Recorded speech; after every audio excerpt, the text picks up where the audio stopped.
Welcome to the Sky Commander Flight Brief. It's your mission-ready podcast for drone pilot training and aerial insights across Canada. From Transport Canada rules to real-world drone ops, we break it down, take you higher, and help you earn your wings. Because here at SkyCommander.ca, we don't just fly. It hints there's more to it. It's a masterclass, a deeper level, maybe a philosophy or a community focus, perhaps. It's definitely intriguing, sets them apart from just, a basic tips show. SkyCommander.ca is the obvious next step. Precisely. If you're thinking about flying a drone in Canada, boom, this content is aimed right at you. Powered by SkyCommander.ca. The elite podcast for Canada's drone pilot.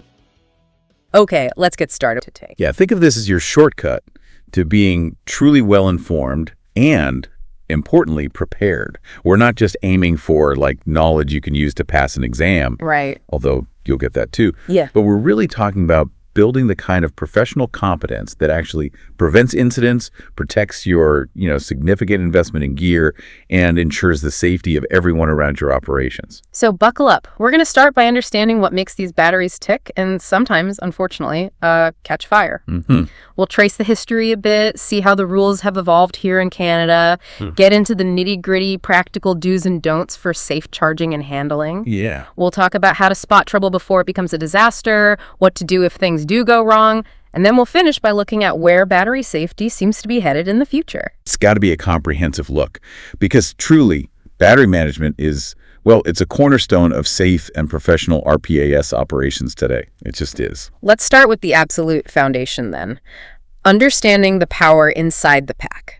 Because it's not just a generic battery, right? Different chemistries behave differently, and grasping that seems key to understanding the safety protocols. You got it. The sources definitely highlight the main types you'll run into. Lithium polymer, or LiPo, lithium-ion, and then lithium iron phosphate, which is LiPo4. Knowing their characteristics is absolutely the first step. Okay, so LiPo. That's the workhorse for a lot of performance and professional drones, yeah. What makes them so popular, and what's their, key characteristic from a safety angle? Right. LiPos are popular mainly for their incredible power-to-weight ratio.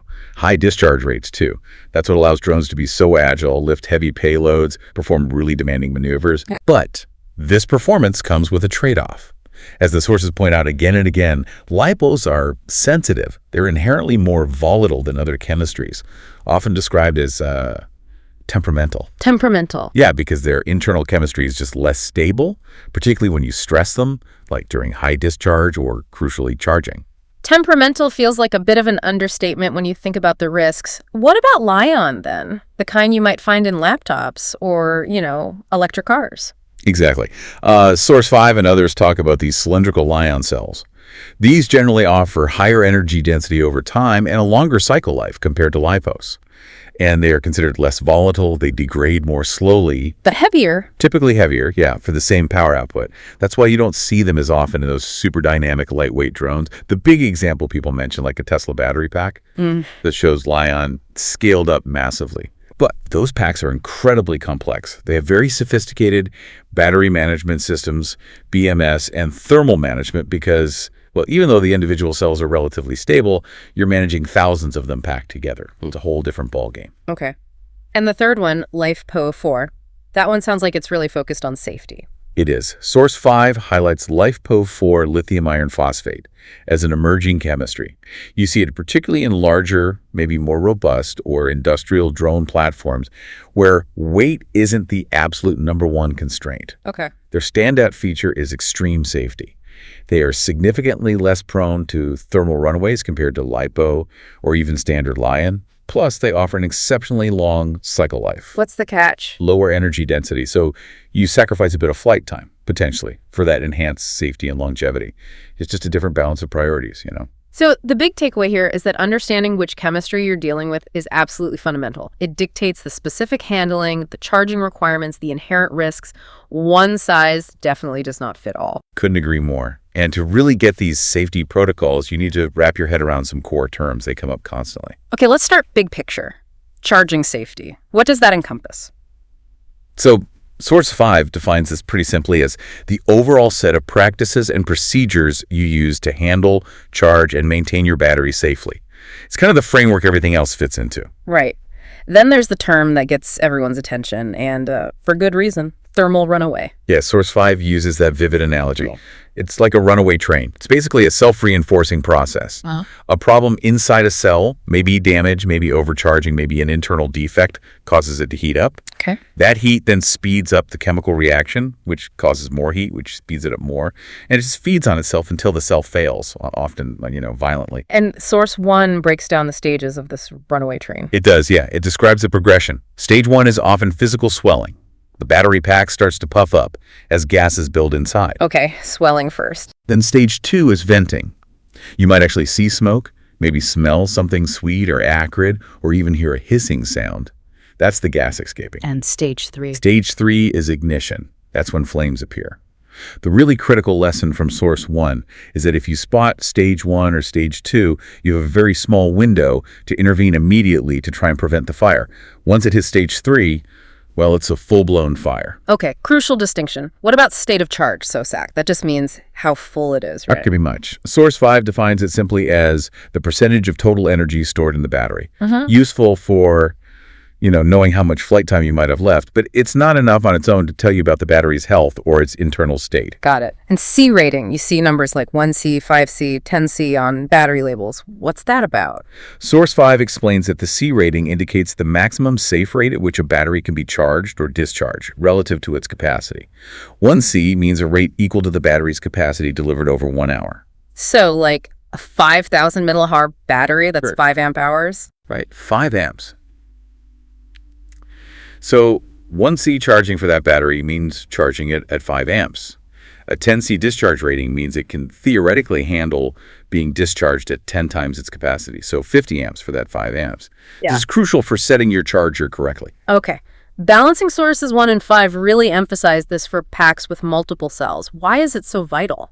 Yeah, most drone batteries aren't single cells. They're made up of multiple individual cells connected together, usually in series. Balancing, as Source 1 and 5 explain, is the process of making sure that the voltage and charge level of each individual cell inside that pack are equal, or at least very, very close. And if they're not? Well, Source 1 highlights that cell imbalance is a major pathway to catastrophic failure. If one cell is significantly higher or lower in voltage than the others, it gets really stressed during charging or discharging, can overheat or degrade super quickly, and that can trigger thermal runaway in the whole pack. So you need them all pulling their weight equally. Exactly. After a proper balance charge, Source 1 suggests the target is to have the cell voltages within a tiny tolerance, maybe 0.01 to 0.03 volts of each other. It's why checking individual cell voltages on the charger display or with a cell checker is so important, not just looking at the total pack voltage. Right.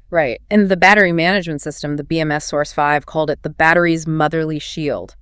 Sounds helpful. It is helpful. The BMS is the onboard electronics that are built into many battery packs, especially the more sophisticated ones.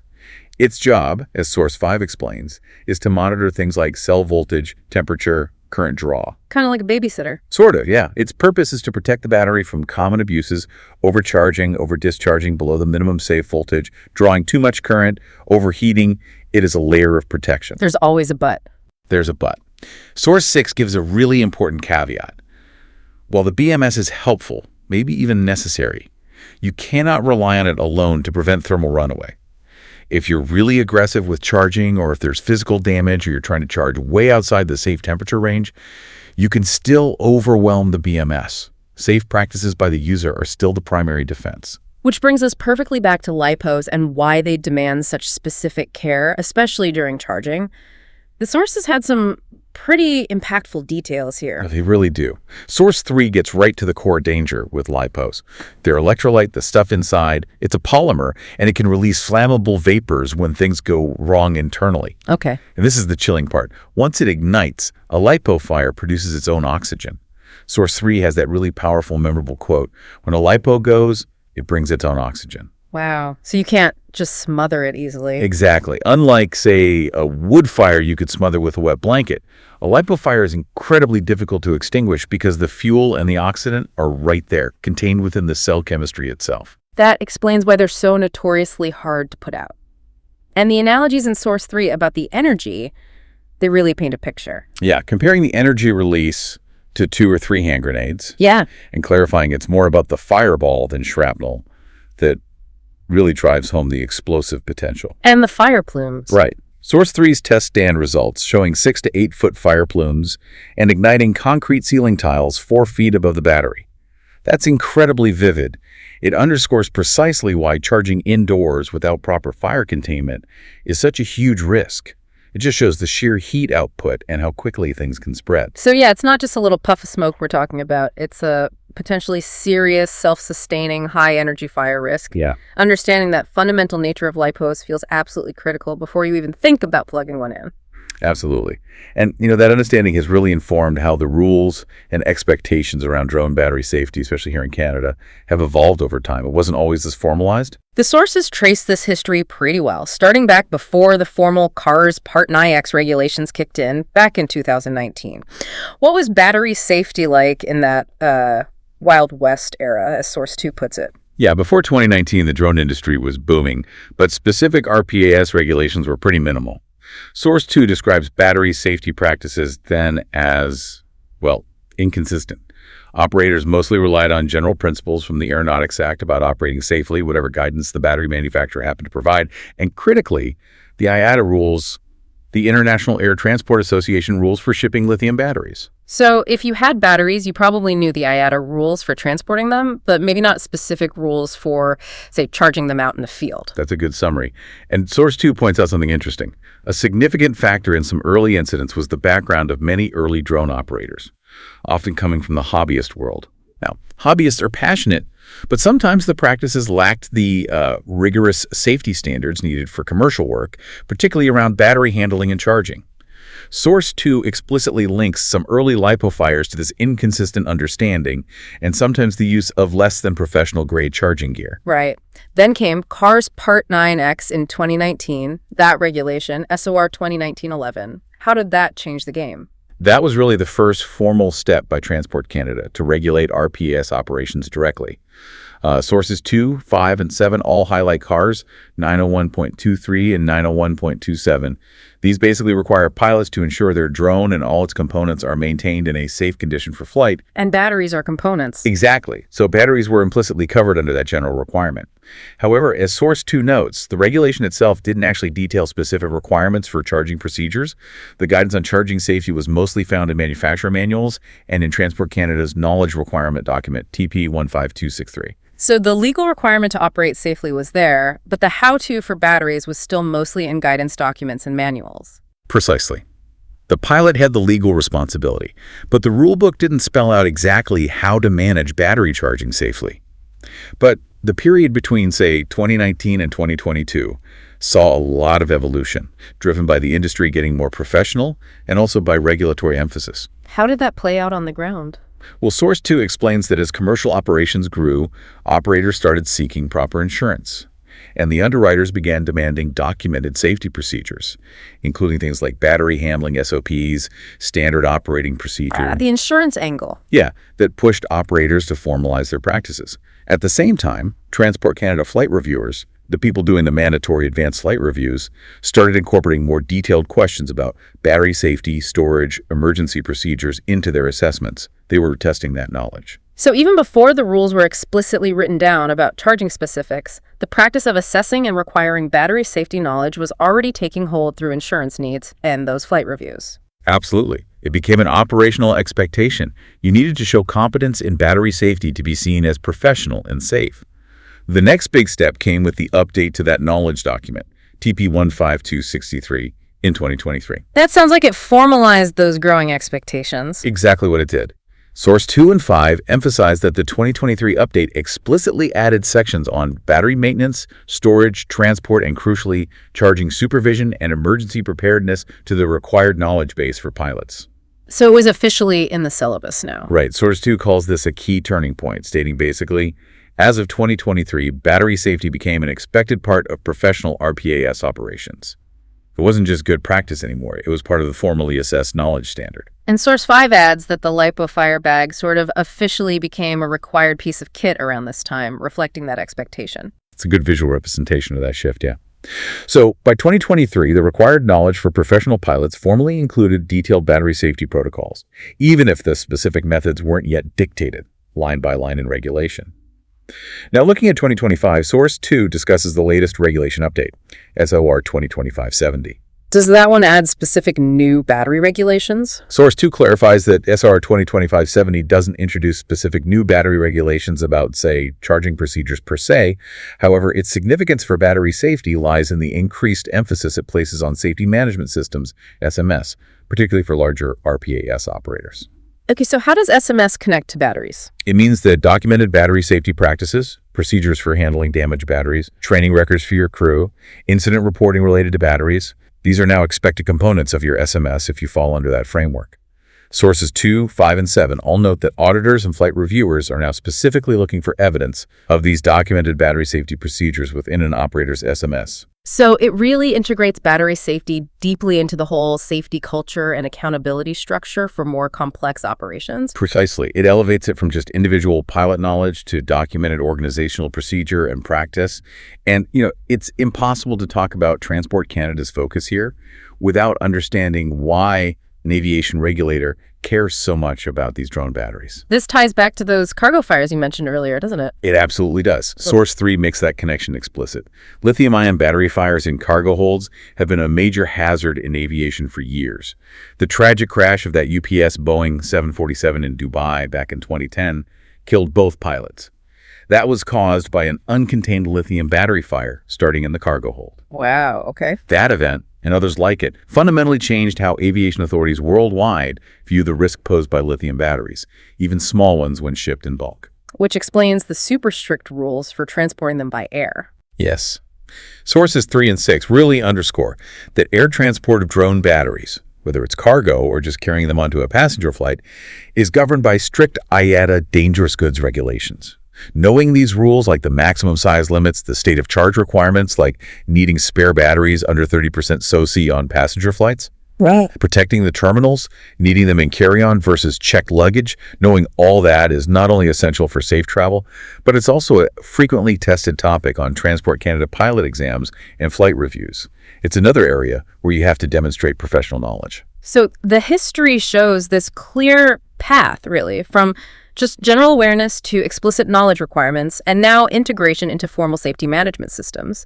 And it's all driven by the inherent risks and the hard lessons learned from incidents, not just in drones, but across aviation. It's really a maturing of the industry in its regulatory oversight, recognizing that the amazing power enabling modern drones also comes with significant, well-documented risks if you don't manage it diligently. Okay, let's translate all that history and the fundamental concepts into practical action. What are the absolute core rules and best practices for safe charging? The non-negotiables. Well, sources 5 and 7 provide the bedrock principle. Under CARS 901.23 and 901.27, you, the pilot, the operator, you are directly responsible for the safety of your equipment. That includes the batteries throughout their entire life cycle. That responsibility rests squarely on your shoulders. And that starts with the equipment you actually use to charge them. Absolutely. Rule number 1, really. Always use the manufacturer-recommended chargers for your specific batteries. Source 5 emphasizes this strongly. Why is that so important? Because cheap, maybe uncertified aftermarket chargers, they might not have the necessary safety features. Things like accurate cell voltage monitoring, proper balancing circuits, reliable cutoff limits, they might cut corners. They can easily overcharge or improperly balance a battery, and that can lead directly to failure. Okay, makes sense. Location, location, location. This seems absolutely critical for charging. Paramount. Charging must take place in a fire-safe location. Sources 5 and 7 are very clear on this. This means using a lipo fireproof bag or maybe a ceramic or metal charging box. Right, those bags you see everywhere. Exactly. Source 3 notes that the fire bag basically became standard in the RC community out of necessity after some early fires, and yet it's now an essential piece of professional gear.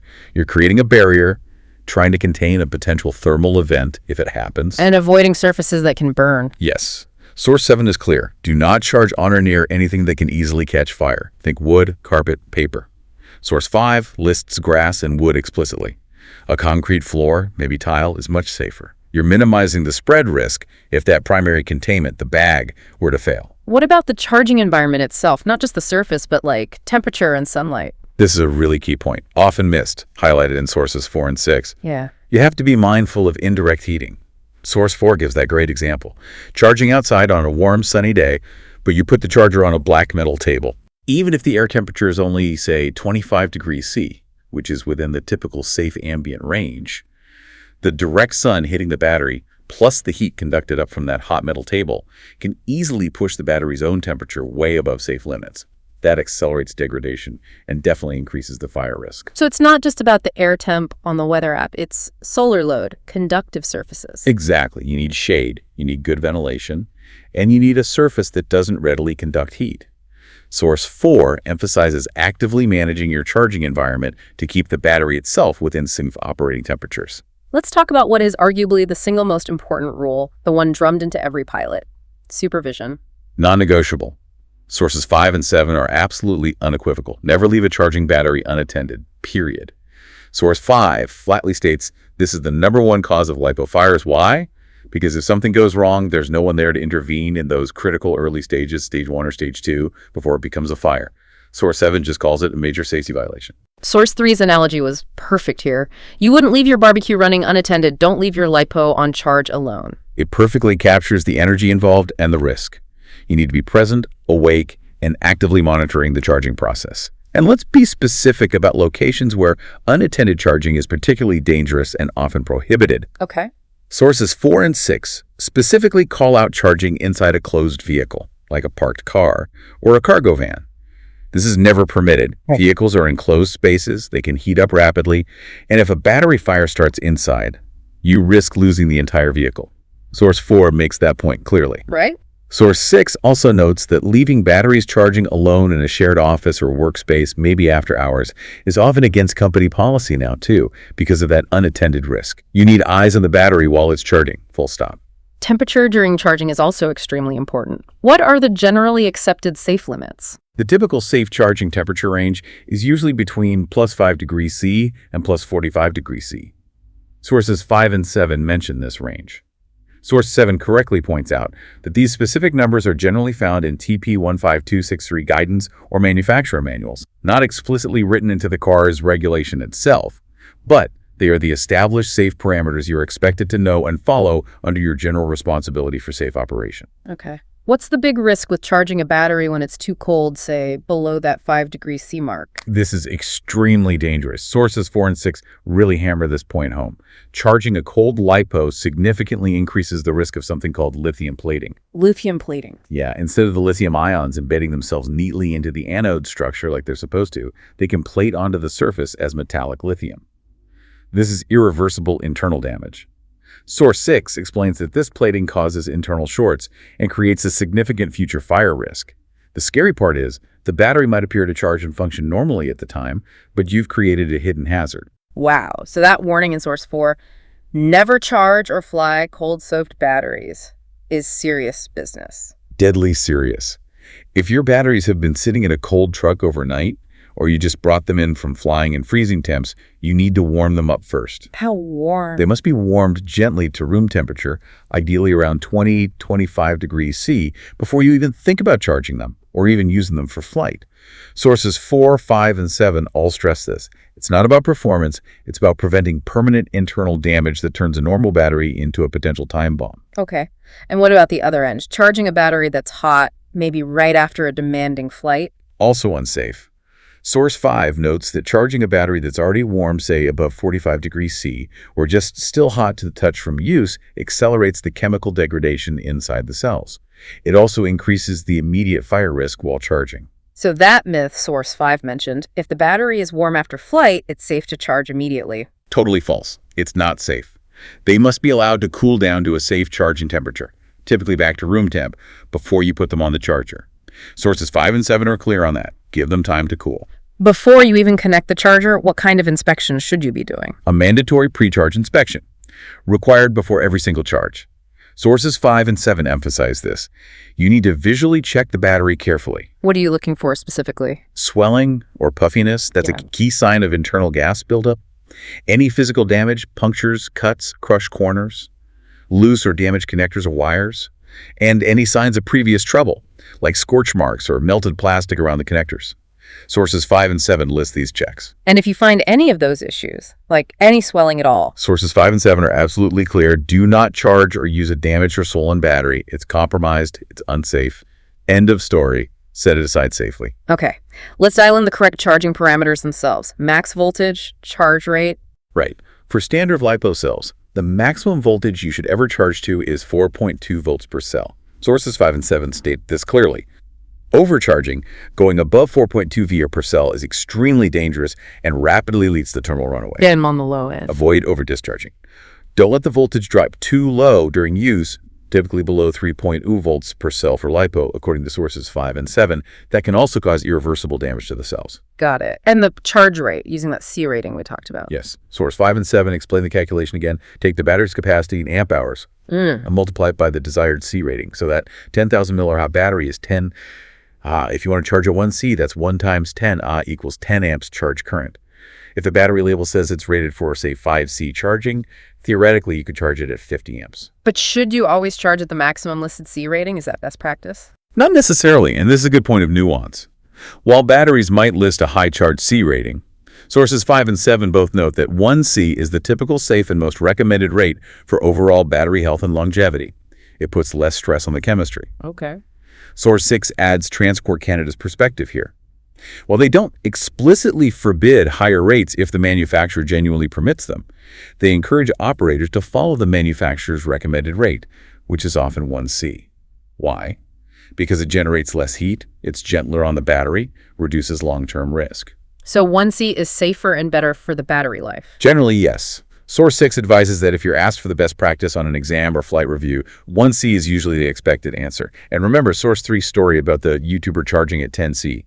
That resulted in a fire in under 2 minutes. Yeah. It's a pretty vivid warning about pushing those limits. Yeah, okay. Message received. Stick to 1C as the standard best practice. Yeah. And balance charging again.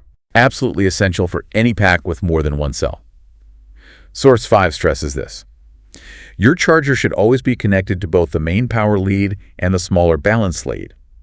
The balance circuit in the charger measures and equalizes the voltage of each individual cell during the charge. And that prevents? It prevents one cell from being overcharged while others lag behind, or prevents a weak cell from being dangerously stressed.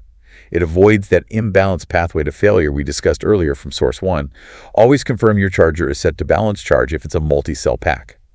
And checking those individual cell voltages on the display after charging, or with a separate checker, is that critical verification step Source 1 mentioned. Okay, so let's quickly recap those core charging practices. Use the right approved chargers. Always charge in a fire-safe location with proper containment like a LiPo bag. Avoid combustible surfaces and watch out for indirect heat sources like sun on metal. Maintain strict, constant, eyes-on supervision, never walk away. Make sure the battery itself is within the safe temperature range, never charge cold or hot. Perform that mandatory pre-charge inspection every time, looking for damage or swelling. Use the correct voltage limits, stick to a safe charge rate, ideally 1C is best practice, and always, always balance charge multi-cell packs. That's a pretty solid checklist. It really is the backbone of safe charging. But, even with perfect practices, sometimes issues can still arise or batteries just get old. Knowing how to handle problems is just as important as trying to prevent them in the first place. Right. Let's tackle one of the most common issues people see. A swollen LiPo. That puffy battery. Ah, yes. What sources 3, 5, and 6 refer to as the swollen LiPo lie. Yeah. This is that really dangerous misconception that a slightly puffy battery is somehow still okay to use. Oh, it still holds a charge, or it still flies the drone okay. That thinking is false and extremely hazardous. Why is swelling such a critical, non-negotiable warning sign? Because source 3 and 5 explain that swelling is caused by the off-gassing of flammable vapors inside the cell. It's a sign of the physical breakdown of the internal chemistry. Source 6 is very blunt about it. Swelling indicates a permanent defect. The internal structure is compromised. The risk of internal shorts or sudden thermal runaway is significantly higher. So what's the required action? No exceptions. Source 4 and 6 are absolutely unequivocal. A swollen battery is no longer airworthy, period. It's damaged goods. Sources 3, 4, 5, and 6 all emphatically state you must retire it immediately. Fast. That mnemonic from Source 3 was good. Yeah. A puffy pack is a pilot's trap. Retire it fast or risk the blast. Don't charge it again. Don't fly it again. Don't try to fix it. Retire it safely. Okay, crystal clear on swollen packs. What about batteries that aren't obviously swollen, but they're just getting old? How do you manage aging packs safely? Source 1 and 6 strongly recommend tracking battery cycles. Now, the exact lifespan varies, depends on the chemistry, how well you care for it, how hard you use it, but most standard LiPo packs have a finite number of optimal cycles. Typically, somewhere around 150 to 200 cycles is what Source 1 suggests. And what happens after that, say, 150 cycle mark? Source 1 and 4 explain that beyond roughly 150 cycles, the battery's internal resistance naturally increases. This is just part of aging. What that means in practice is it starts to generate more heat during both charging and discharge during flight. And that extra heat accelerates further degradation and increases the risk of failure. Source 1 links higher cycles to higher risk. So noticing a battery getting significantly hotter during normal use is a key sign of aging risk. Exactly. Source 4 presents that exact scenario. A battery at 180 cycles. It looks okay, but it gets noticeably hotter than your newer packs during flight or charging. The correct action, according to Source 4, is retirement.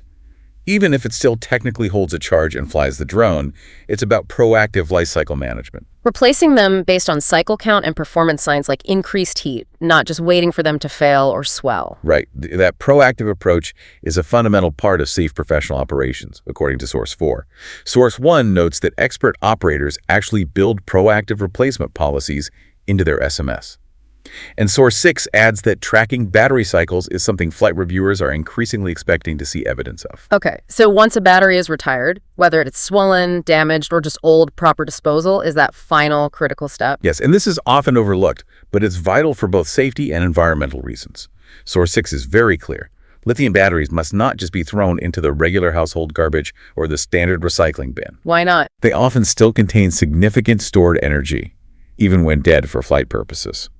And they can easily cause fires in garbage trucks or at waste handling facilities if they get crushed or shorted. So how should they be disposed of properly? According to Source 6 and Source 5 might have details on handling damaged packs. Specifically, they should ideally be fully discharged down to 0 volts. This needs to be done carefully, under supervision, maybe using a resistive load like a light bulb rig, to avoid creating a dangerous short circuit while discharging. Okay, discharge them completely first. Once they're fully discharged and inert, they must be taken to an authorized electronics waste e-waste or a hazardous waste recycling facility. Sources 4 and 6 mention this. These places are specifically equipped to handle lithium batteries safely. They require specialized processing. They can't just go in with your paper and plastic. Right, need to find that proper facility. Let's talk about the worst case scenario. An emergency during charging. You're watching your battery and you notice it's starting to swell, or you see smoke or smell that weird sweet smell. What's the emergency response procedure? Okay, think back to those thermal runaway stages from Sources 1 and 5. If you see swelling, stage 1, or you see smoke or venting, hear hissing, stage 2. Immediate, decisive action is absolutely required. Sources 1, 4, and 5 all outline this. First step. What's the very first thing you do? Disconnect power immediately. Sources 1, 4, and 5 all stress this. Unplug the charger from the battery and unplug the charger from the wall outlet. Stop forcing energy into that failing cell. Cut the power. Okay, power off. Then what? Move the battery to a safe location. Sources 1, 4, and 5 say this is the next priority. Ideally, get it outdoors, away from people, buildings, vehicles, anything flammable. If you have tongs or heat-resistant gloves handy, great, use them, but prioritize getting the battery to a safe spot quickly and safely. Don't be a hero, but move decisively. And if you have containment available? Yes, place it in your LipoSafe containment device. Source 1 mentions this. Your fire bag, maybe a metal bucket with sand, a sturdy ceramic pot, something that can help contain the reaction if it escalates to fire. Any other immediate steps?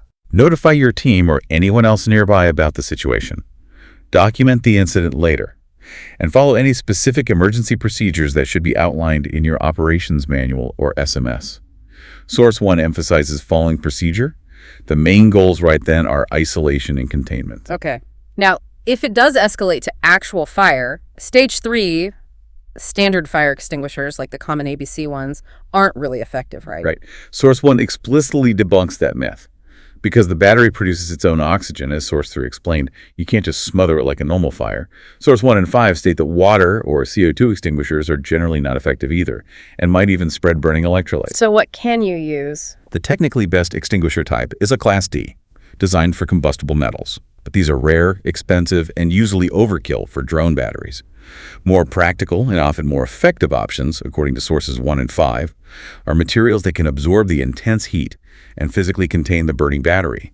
Think, a large amount of dry sand, a specialized fire blanket rated for lithium fires, or even carefully dropping the burning battery into a heavy metal container, like an ammo can or a sturdy metal bucket, maybe with sand in the bottom, and putting a lid on loosely to contain ejecta, but allow venting. So having a bucket of sand or proper fire blanket right near your charging station is actually better practical preparedness than just relying on a standard ABC extinguisher. Absolutely. Sources 1 and 5 recommend having these practical containment and heat-absorbing materials ready.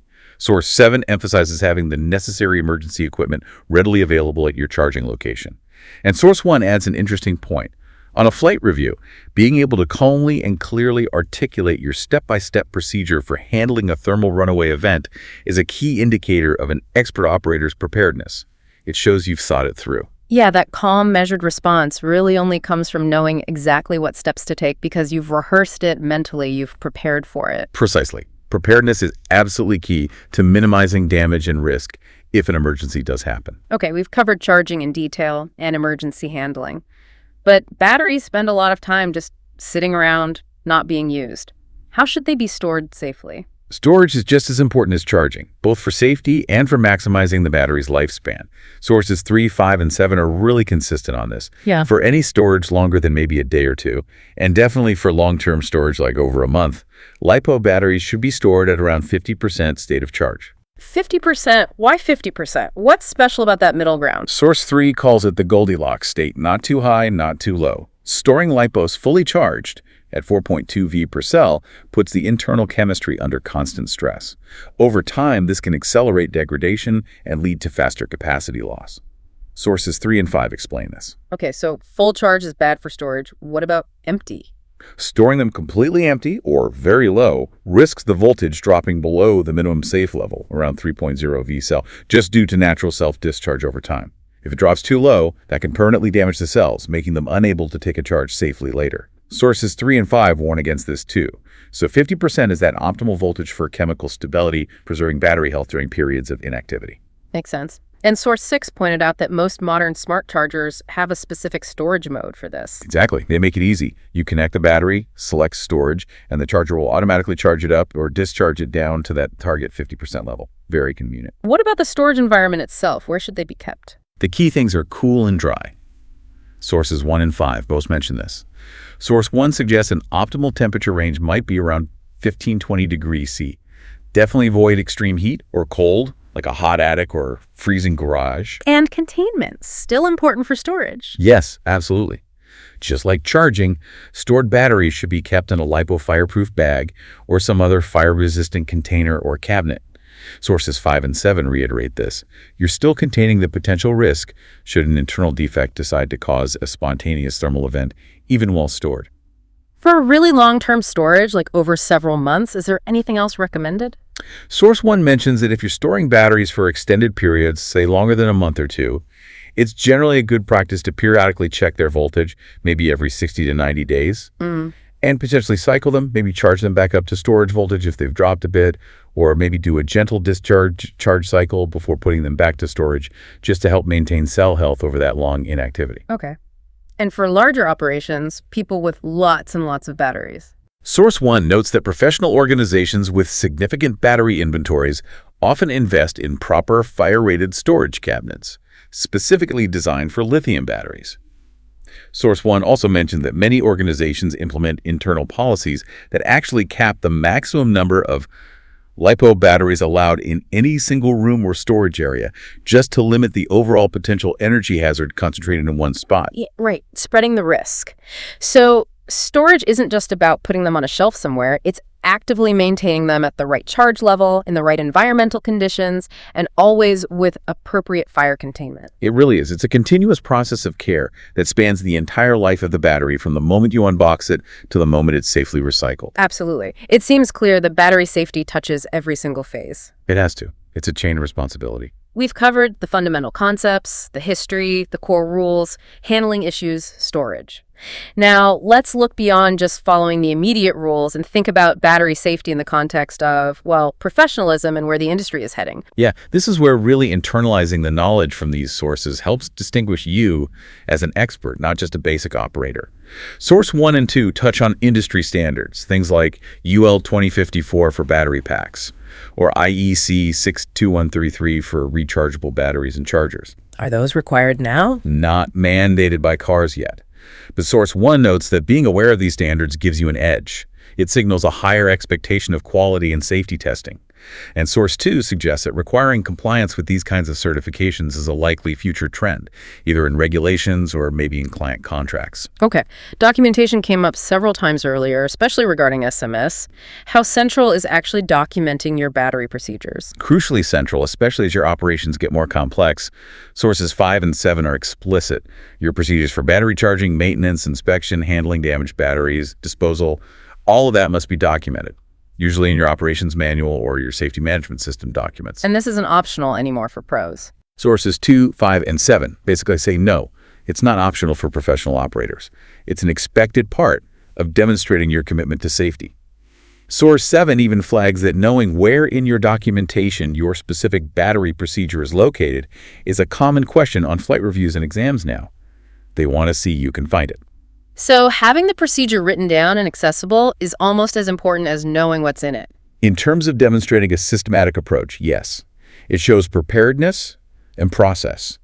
And your knowledge in these areas is being tested more rigorously. Sources 2, 4, 5, 6, and 7 all agree. Battery safety is a significant focus area in advanced flight reviews and the pilot exams. And they're using scenarios more. Yes, sources 4 and 6 particularly highlight the use of scenario-based questions. They're not just asking for road facts like what's the max voltage.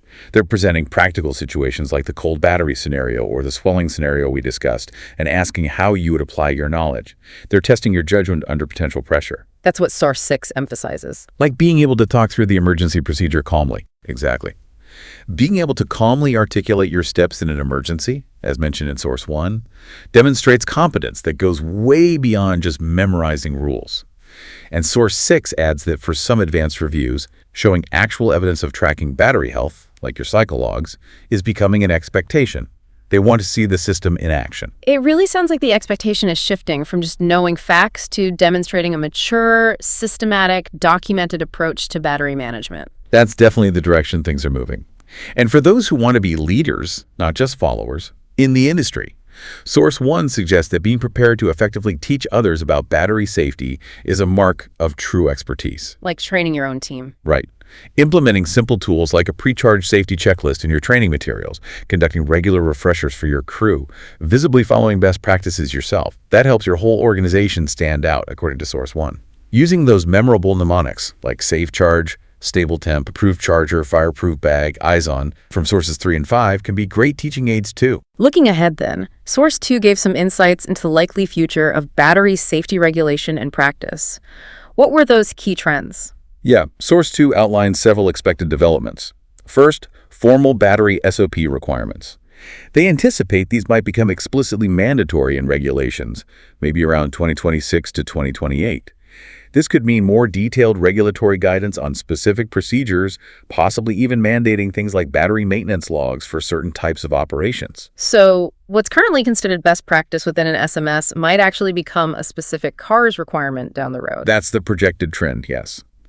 Source 2 also forecasts increased certification of battery systems, so not just relying on manufacturer guidelines, but requiring that the battery packs themselves, and maybe the chargers too, meet formal certification standards like UL or IEC. Aligning drone battery safety with broader aviation standards for components. Yes, exactly. Stronger enforcement of SMS is also expected. This means auditors will likely look more deeply into the specifics of your battery safety plans within your SMS, your incident reporting related to batteries, and, crucially, proof of crew training and competency in those procedures. Source 2 highlights this. And that idea of integrating battery health tracking more formally. Yeah, this is a big one according to Source 2. Expect to move towards systematically tracking detailed battery health data, things like cycle counts, maybe internal resistance measurements, voltage history, temperature history during use and charge, and using that data to inform retirement decisions, rather than just relying on visual inspection or how it feels. Data-driven retirement. Right. Source 2 notes this data-driven approach will likely become an audit criterion, especially for clients seeking operators with really robust safety systems. It's moving towards predictive maintenance for batteries. That makes sense. And finally, as battery chemistries continue to evolve, we see LiFePO4 becoming more common. Maybe solid-state batteries eventually emerge regulations, like updates to TP 15263. And training programs will need to adapt to the specific characteristics and safety protocols of these new technologies. Source 2 mentions this ongoing adaptation. So if a flight reviewer or maybe a potential big client asks you, where do you see Transport Canada heading with battery safety? You can draw on source 2 and give a pretty confident, informed answer. Absolutely. You could frame it positively, something like, well, based on the trends and recent updates like TP15263, the clear direction from Transport Canada is towards documented SOPs, systematic maintenance tracking using real data, formal crew training on specific procedures, and eventually the adoption of certified battery and charging systems. And our organization is actively implementing these best practices now, ensuring we're aligned with or even ahead of where the industry is heading. That shows foresight and professionalism. That level of preparedness really comes from digging into the sources and understanding the trajectory. Speaking of applying that knowledge, let's quickly run through a few of those real-world scenarios from sources 4 and 5. These are exactly the kinds of situations that test your practical understanding and judgment, which sources 4 and 6 emphasize is what reviewers are looking for. Okay, let's put this knowledge into practice. Fire away. All right, scenario 1 from source 4, you're scheduled for a flight, it's cold out, maybe the neck is 10 degrees C. Your batteries have been stored in your truck overnight at that temperature. What do you need to do before you attempt to charge them or fly with them? Okay, the absolute crucial point from source 4 is that cold-soaked batteries must never be charged or flown immediately. The correct action is you have to bring them inside, let them warm up gently and completely to room temperature somewhere around 20-25 degrees C before you do anything else. The key learning, as source 4 and 6 explain, is that severe, irreversible risk of lithium plating damage if you try to charge them cold. That creates a hidden future fire risk. Warm them up first, always. Got it. Scenario 2, this one's from sources 4 and 5. You're supervising a battery charging. It's inside its fire bag like it should be, but you notice the bag itself starting to bulge outwards, and maybe you catch a faint sweet or chemical smell coming from it. Okay, those are classic warning signs. Bulging is stage 1 thermal runaway, gas buildup, and the smell could be stage 2, venting. Your immediate actions are critical here, according to sources 1, 4, and 5. First, disconnect the charger immediately, stop the power flow. Second, carefully, if possible, move the battery, still in its bag ideally, to a safe location outdoors, away from anything flammable. Third, contain it further if you can, maybe place the bag inside a metal bucket, and absolutely do not attempt to use or recharge that battery ever again. It is permanently damaged, as sources 4 and 6 state, and needs to be retired and disposed of properly through an authorized e-waste channel, as source 4 confirms. Right, immediate action, isolation, retirement. Okay, scenario 3. From sources 4 and 6. You're charging outdoors on a warm day, maybe 25 degrees C ambient air temp, which sounds okay. But you place the charger and battery directly on a dark asphalt surface, and it's sitting in full sun. During charging, you touch the battery and notice it feels excessively hot. Ah, the indirect heating trap. Even though the air temperature itself is within limits, source 4 highlights this risk. That dark asphalt is absorbing solar radiation, getting really hot, and transferring that heat conductively right into the battery, pushing its internal temperature way above safe charging limits. The correct action is stop charging immediately. Let the battery cool down. Then, move your charging setup to a shaded area, ensure there's good ventilation around the battery and charger, and importantly, place on a surface that doesn't conduct heat readily. Maybe a piece of wood or a specialized charging mat, not directly on hot asphalt or metal. The key learning from source 4 is you have to actively manage your charging environment against these indirect heat sources too. Good point. Scenario 4, this one's from sources 4 and 6. You're running late for a job, you need a quick charge boost. You decide to plug a battery into your vehicle's power inverter and just leave it charging in the back of the van while you quickly run into a building for, say, 20 minutes. Good idea or bad idea? Definitely a bad idea. Multiple violations there, according to sources 4, 5, 6, and 7. First, charging unattended is strictly prohibited and fundamentally unsafe, as we've covered. Second, charging inside a closed vehicle is specifically called out as dangerous due to potential heat buildup and the catastrophic risk of losing the entire vehicle if a fire starts. The key learning is clear. Vehicles are not safe, unattended charging environments, and supervision is absolutely non-negotiable. Don't do it. Okay. Scenario 5 from source 4. You have a battery in your fleet that has logged about 180 cycles. Visually, it looks perfectly fine, no swelling, no damage. But you've noticed recently that it seems to take a bit longer to charge than your newer batteries, and it definitely feels warmer to the touch after a typical flight. What should you do? Source 4's guidance here is that this battery is likely nearing the end of its safe, useful life. That increased heat during use and potentially slower charging are classic signs of rising internal resistance due to age and wear, as sources 1 and 4 explain. Even though it hasn't overtly failed yet, the correct action is proactive retirement based on these performance indicators. The key learning from Sorts 4 is that lifecycle management shouldn't just wait for obvious failure. Tracking cycles and monitoring performance signs like increased heat is crucial for maintaining safety. Retire it before it becomes a bigger problem. Proactive, not reactive. Last one, scenario 6 from sources 4 and 6. You need to travel by commercial airline for a job, and you need to bring several drone batteries with you. What are the key safety rules you absolutely need to remember? Okay, air travel with lithium batteries is highly regulated by IATA, as sources 4 and 6 outline. Key things to remember. First, for spare batteries, not installed in equipment, they generally need to be transported at a low state of charge, usually below 30% soaked. Second, their electrical terminals must be protected to prevent accidental short circuits using tape over the contacts, putting each battery in its own individual plastic bag or keeping them in their original retail packaging. Third, and this is critical, spare lithium batteries must always be carried in your carry-on luggage, never placed in checked baggage. This is so if an incident occurs, it happens in the cabin where flight crew can potentially respond. Fourth, you need to be aware of the specific size, watt-hour rating, and quantity limits per passenger, which are set by IATA and the specific airline you're flying with. The key learning is air transport rules are strict and specific, and you absolutely must know and follow them precisely for the safety of the flight. Walking through these scenarios really reinforces how all those rules and best practices we discussed translate directly into real-world operational decisions. It moves the knowledge from just being theoretical facts to practical judgment. They certainly do. They solidify exactly why all these details matter so much. So as we wrap up this deep dive into drone battery charging safety, let's try and summarize the absolute core message, the main things you really need to take away from all this. Okay, I think the most critical points are, first, you, the pilot or operator, you are the ultimate safety manager for your batteries. The responsibility is yours.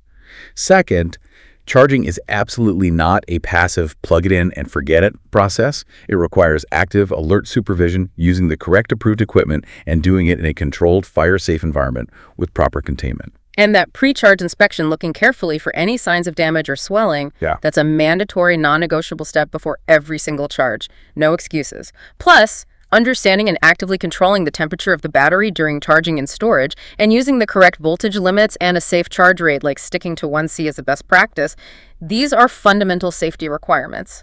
And maybe, most importantly, be prepared for emergencies. Know the warning signs of thermal runaway. Know exactly what immediate actions to take if you see them. And have the necessary containment or suppression materials, like sand or a fire blanket, readily available before you start charging. Treat these incredibly powerful energy sources with the diligence, the caution, and the respect they absolutely demand. Yeah, this isn't just about ticking boxes for regulations or trying to pass an exam. It's really about demonstrating a level of professionalism and safety consciousness that sets you apart as a truly competent operator in what's still a rapidly evolving industry. Understanding these details, gleaned from all these sources, really does give you that vital shortcut to practical, potentially life-saving knowledge. So, given the inherent energy density packed into these batteries, given the clear and well-documented causes of failure, we've discussed everything from charging too cold or too hot, physical damage, lack of supervision, and given that undeniable trend towards increasing regulatory scrutiny on having documented procedures and proactive management. The final question for you, listening, has to be, what is your concrete plan, your actual process, to ensure consistent, error-free battery handling on every job, every single time you interact with a battery? And maybe even, what potential hidden risks might still be lurking in your current process or your charging environment that you maybe haven't fully considered yet and that you need to address? It really has to be a constant process of refinement and vigilance.